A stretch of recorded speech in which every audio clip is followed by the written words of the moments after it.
ఆధ్యాత్మిక గురువు బ్రహ్మశ్రీ సుభాష్ పత్రిజీ కళల సాకారం చేయడం కోసం ఆయన ఆశయం ధ్యాన జగత్, పిరమిడ్ జగత్, శాకాహార జగత్. అందులో భాగంగా శాకాహార జగత్ అంటే జగత్ మొత్తం కూడా శాకాహారులుగా మారాలని, ఏ జీవిని హింసించకూడదని, మనం ఎలా స్వేచ్ఛగా బ్రతుకుతున్నామో ప్రతి జీవి కూడా స్వేచ్ఛగా బ్రతకడానికి అవకాశం కల్పించాలని ప్రజల్లో ఈ అవగాహన కల్పించడం కోసమే ఈ శాకాహార ర్యాలీ కండక్ట్ చేస్తున్నాం. దేవతల పేర్లు చెప్పి జంతు బలులు ఇవ్వడం చాలా దుర్మార్గం అది. కాబట్టి మనం ఒక మనిషిని చంపితే ఎంత నరకం అనుభవిస్తారో ఏ జీవిని చంపినా అది కూడా అదే విధంగా నరకం అనుభవిస్తుంది. కాబట్టి ప్రతి జీవిని ప్రేమించాలి, ప్రతి జీవిని స్వేచ్ఛగా బ్రతకడానికి అవకాశం కల్పించాలని ఈ అవగాహన కల్పిస్తున్నాం. చిత్తూరు ప్రజలందరికీ నమస్కారం. అక్టోబర్లో మనం హైదరాబాద్లో జరుపుకోబోతున్న అహింస ధ్యాన మహాసభలు అనే ఒక జాతీయ స్థాయి కార్యక్రమానికి నాందిగా మనం తెలుగు రాష్ట్రాల్లో ఒక 10 శాకాహార ప్రచార రథాలతో ఒక అద్భుతమైన ప్రభంజన యాత్రను మనం జరుపుకుంటున్నాము. ఈ యాత్ర ఈ రోజు 7వ రోజు చిత్తూరు పట్టణానికి చేరుకుంది.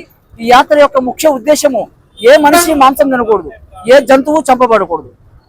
ఈ నాగరిక ప్రపంచంలో మనం ఇంకా జంతువులను చంపుకుని వాటి కళేబరాలను తింటున్నాం. దీన్ని ఏమనాలి? ఏ మహనీయుడు మాంసం తినలేదు. ఈ చిత్తూరు గడ్డ అంతా యోగుల గడ్డ, ఇది రాయలసీమ అంటేనే యోగుల గడ్డ. ఏ యోగి మాంసం తిన్నాడండి? వెంకటేశ్వర స్వామి కొండ మీద మాంసం ఉందా? మరి మన ఇంట్లో ఎందుకు మాంసం ఉంది? మన కడుపులో ఎందుకు మాంసం పెడుతున్నాము? అది రక్తపు కూడది. దాని క్షోభతో మనం ఆహారం తింటున్నాం, ఆ జంతువు క్షోభతోటి. అదంతా మన పాపం తగలదు, అది ఆ కర్మ అంతా మనకు తగులుతుంది.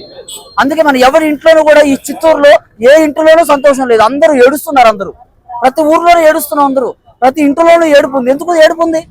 ఆ మాంసం తినడం వల్ల.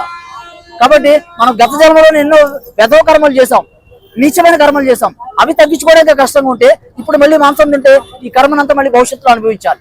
కర్మ సిద్ధాంతం ఇది, సైన్స్, లా ఆఫ్ కర్మ. కర్మ సిద్ధాంతం చెప్తుంది తిరిగి ఏది చేస్తామో అది మనకు వస్తుంది.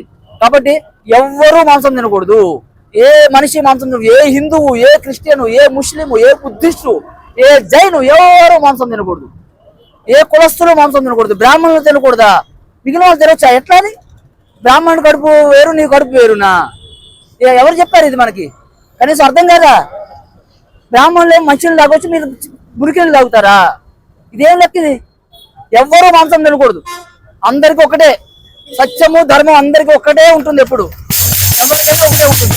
కాబట్టి ఈ కడుపులో మాంసం ఉండకూడదు, ఆ కడుపులో మాంసం ఉండకూడదు, అందులో ఉండకూడదు, ఇందులో ఉండకూడదు, ఎందులో మాంసం ఉండకూడదు. మన ప్లేటు రక్తంతో నింపబడకూడదు.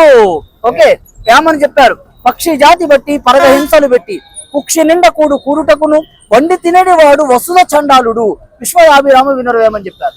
వీరభేమం గారు చెప్పారు, జీవిని చంపి జీవికి పెట్టంగా జీవి తాను బలసి చలగుచుండే జీవహింసకులకు చిక్కునా మోక్షము. అంటే జీవహింస చేసేవాడికి ఎవరికైనా మోక్షం వస్తుందా? గుళ్ళకు పోతే, కాశీకి పోతే రాదు మోక్షం. జీవహింస వదిలిపెట్టేస్తే మోక్షం వస్తుంది. ఇది మనం అర్థం చేసుకుందాం. జిందాబాద్, జిందాబాద్.